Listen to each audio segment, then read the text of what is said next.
Bonjour tout le monde.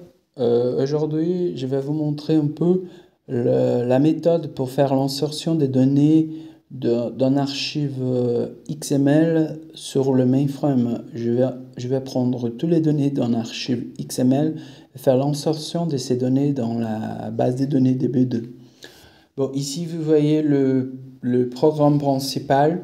Ce programme-là, il ne va pas prendre les informations de l'archive XML. Il va appeler un autre programme qui fera ça. Donc, ce programme s'appelle SUXML. Ici, le programme qui va en vrai prendre les informations de l'archive XML, du fichier XML. Ici, vous voyez les fichiers XML dans les formats corrects, avec les tags, tout ça. Dans les mainframes, vous pouvez voir aussi que l'archive il est envoyé en format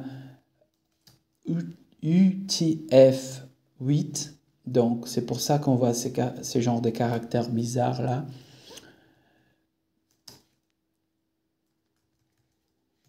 Mais ici, on voit la procédure pour faire l'insertion des données. Ça, c'est pas si facile que JSON, disons. Pourquoi? Parce que ici, il faut faire la conversion de UTF-8 en EBCDIC. D'accord? Donc, cette fonction-là, elle va dire au système, regarde, ces variables-là, elle a reçu des informations en UTF-8. Le codage de UTF-8, c'est 1208. Et après, cette fonction-là va dire, prends ces informations en UTF-8 et fais la conversion en EBCDIC. Et envoie cette conversion dans cette variable XML-doc. Vous pouvez voir que la taille de la variable qui reçoit les informations XML, c'est 25 000. Et la taille de la variable qui reçoit la conversion des données, c'est 25 000 aussi. On sait qu'en PS, en partitioned file, il a une taille maximum par ligne de 27 920 environ. Donc, je ne peux pas envoyer toutes les données que je voulais insérer sur la base des données d'une seule fois. C'est pour ça que j'avais partagé ces données en 8 archives.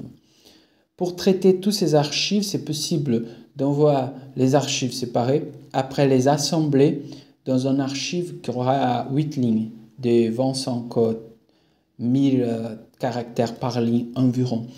Mais on peut aussi appeler le job qui va rouler le programme 8 fois en changeant l'adresse de l'archive qui va rentrer ici.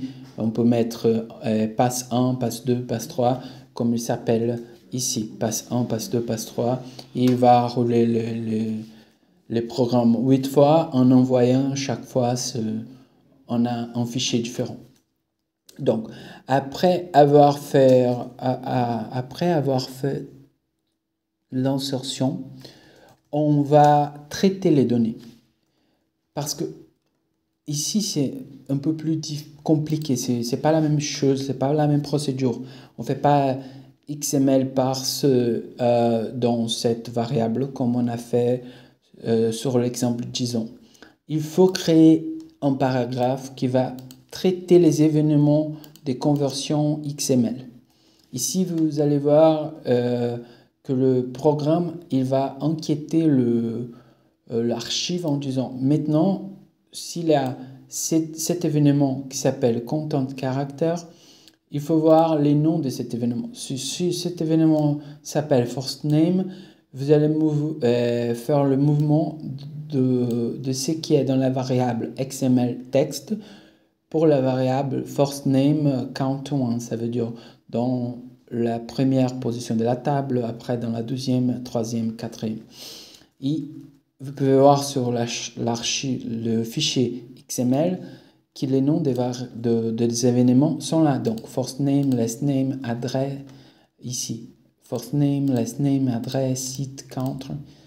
Donc, ces noms d'événements sont les mêmes noms des déclarations XML.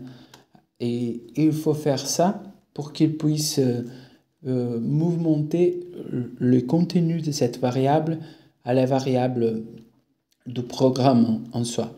Après d'avoir fait ça 80 fois, ici on a 80 passagers par document, il va mouvementer toutes ces données dans cette table de 81 de taille 81 et après il va renvoyer tout ça au programme principal, ce programme-là. Il va recevoir les informations ici dans cette variable qui est à la taille 80 avec toutes les mêmes informations et va faire la conversion de ces données dans le format DB2, dans le format de la base de données, comme on avait vu dans la dernière vidéo. Par exemple, les varchars, il faut informer au système la taille de la variable. Donc ici, il va compter les espaces, il va faire une subtraction à la taille max. Après, il va retourner la taille de la variable. Donc, il faut traiter toutes les variables adaptées au format DB2 et après faire la procédure d'insertion qui est là. Donc, la déclaration de variables sur le DB2 et après les variables qui seront insérées qui sont dans les systèmes, dans les programmes COBOL. Ici, vous pouvez voir par exemple PA, last name text, et elle n'est pas là, cette variable-là. Elle n'est pas la PA, vous voyez, mais elle est dans cette table que nous avions insérée dans cette déclaration. Cette table, elle a importé, cette copybook, elle a importé de la DCLGen, ici, PA. Ce sont des variables qui appartiennent à ces copybook qui a été inséré dans les programmes dans la data division. Ok. Bon, c'est ça un peu la procédure d'insertion des données XML dans les DB2 parmi un programme COBOL. Merci, à la prochaine.